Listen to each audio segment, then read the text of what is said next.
పాలిండ్లు కదలంగ పసిడిపయ్యద వీచు అచలాధిపుని కూర్మి అడుబిడ్డ తూత్కారమునరించి తొండంబు ముక్కున శీకరారావంబు జిలుకు డుంటి గణపతి వచ్చి డుంటి గణపతి అని ఎందుకంటారంటే కాశీలో డుంటి గణపతి ఎడమ వైపుకి తొండం తిరిగి ఉంటుంది. ఆయన యొక్క ఈ కంఠం మీద చంద్రబింబం ఉంటుంది. ఆ రెండు లక్షణముల చేత డుంటి గణపతి అని పిలుస్తారు కాశీలో గణపతిని. ఆ డుంటి గణపతి వచ్చి వాడికి ఊపిరి అందకపోతే ఆ తొండం చివర చల్లగా ఉంటుంది, అది ముక్కు దగ్గర పెట్టి తగల్చి ఊపిరిలు ఊత్తట్ట, ఊది పీల్చు మా నాన్నగారు వస్తున్నారంటట్ట. తూత్కారమునరించి తొండంబు ముక్కున శీకరారావంబు జిలుకు డుంఠి.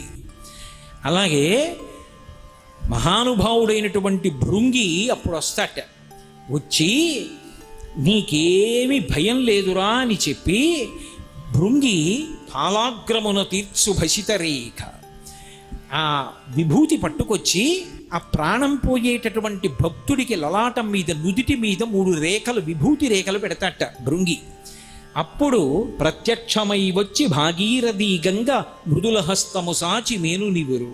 చల్లని తల్లి కదూ ఆ గంగమ్మ వచ్చి చల్లగా ఒళ్ళు నిమురుతుంది. దక్షిణ శృతి మీదుగా ధాత్రి త్రెళ్ళి పెద్ద నిద్రకు మాగన్ను పెట్టువేళ. అబ్బబ్బబ్బా, ఏమి మాట అండదు అసలు. మాగన్ను పెడుతున్నాడు అంటారు. నిద్రపోయేటప్పుడు అంటూ ఉంటాడు, జారిపోతూ ఉంటాడు, కానీ రేపు లేస్తాడు. ఇది పెద్ద నిద్ర, ఇక లేవడు. మృత్యువు ఒడిలోకి వెళ్ళిపోతుంటే దక్షిణ శృతి మీదుగా ధాత్రి తెళ్ళి, కాశీలో చచ్చిపోయేవాడికి కుడి చెవి పైకి వస్తుంది. ఎందుకంటే గంటలు మోగుతుండగా సుగంధిం పుష్టివర్ధనం, మంచి సువాసనలు విదజిమ్ముతూ పరమశివుడు వస్తాట. వచ్చి కూర్చుని ఆయన వంగి వాడి కుడి చెవిలో తారక మంత్రం చెప్తాడు. ఆ తారక మంత్రం చెప్తే ఆ తారక మంత్రాన్ని వింటూ పరమశివుణ్ణి చూస్తూ ఆయన పరివారాన్ని చూస్తూ వాడు శివుడిలో ఐక్యం అయిపోతాడు. కాబట్టి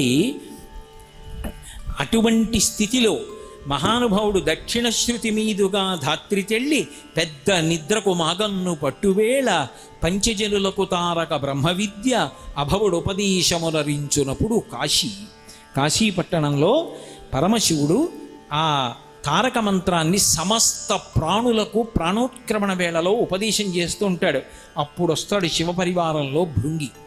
అంతటి అదృష్టానికి నోచుకున్నవాడు భృంగీశ్వరుడు. అంటే పరమశివుడి పరివారంలో ఒక చిత్రమైనటువంటి వ్యక్తి ఒకడున్నాడు, భేతాళుడు. ఆయన ఎక్కడుంటాడు అంటే శ్మశానంలో ఉంటాడు.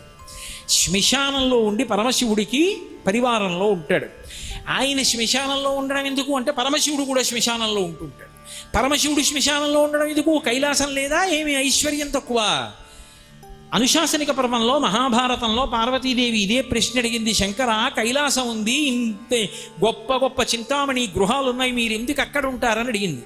అడిగితే ఆయన చెప్పాడు, బ్రహ్మగారు ఒకప్పుడు నన్ను అడిగాడు, ఈ ఉగ్రభూతములన్నీ కూడా శ్మశానంలోంచి లేచి వచ్చి ఊళ్ళ మీద పడిపోయి ఊళ్ళో వాళ్ళు చేసేటటువంటి సాత్వికమైనటువంటి కర్మలు చెయ్యనివ్వవు, వాళ్ళందరూ సాత్విక కర్మలు చేసుకోవడానికి వీలుగా శ్మశానాలలో ఉన్న ఉగ్రభూతములు వచ్చి ఊళ్ళ మీద పడిపోకుండా నేను అక్కడ ఉండి నాట్యం చేసి వాటినన్నింటినీ కూర్చోపెడతాను, అందుకని వీళ్ళు బతకగలుగుతున్నారు.